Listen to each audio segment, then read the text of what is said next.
विश्व मूलवासी दिवस कार्यक्रमका अध्यक्षज्यू, आजका यस कार्यक्रमका प्रमुख अतिथिज्यू र विशिष्ट अतिथि लगायत अतिथिज्यूहरू र सम्पूर्ण यस कार्यक्रममा सहभागी हुनुहुने सम्पूर्ण मूलवासी दाजुभाइ तथा दिदीबहिनीहरूमा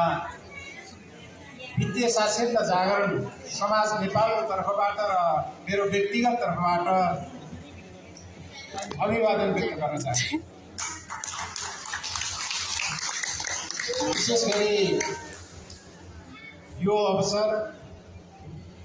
हाम्रो वित्तीय साक्षरता जागरण समाजलाई यो कार्यक्रममा सहभागी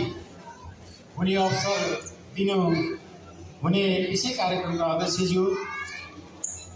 एम बहादुर मोक्तानज्यूलाई म विशेष धन्यवाद दिन चाहन्छु। हामी विभिन्न संस्कार संस्कृति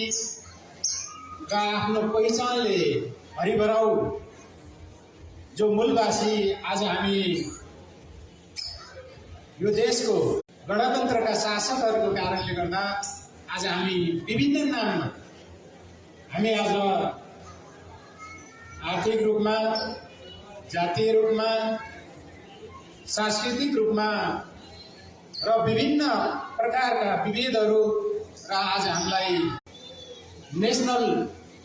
रिपब्लिक नेपालले जुन अहिले मूलवासी भनेर हामी सम्पूर्ण मूलवासीहरूलाई हामी एक ढिक्का बनाउनका निम्ति जुन ढङ्गबाट अगाडि बढिराख्नु भएको छ, विशेष गरी म यो आयोजक टिम, विशेष गरी मूलवासी यो राजनीतिक चेत भएका यो सङ्गठनलाई विशेष म धन्यवाद दिन चाहन्छु।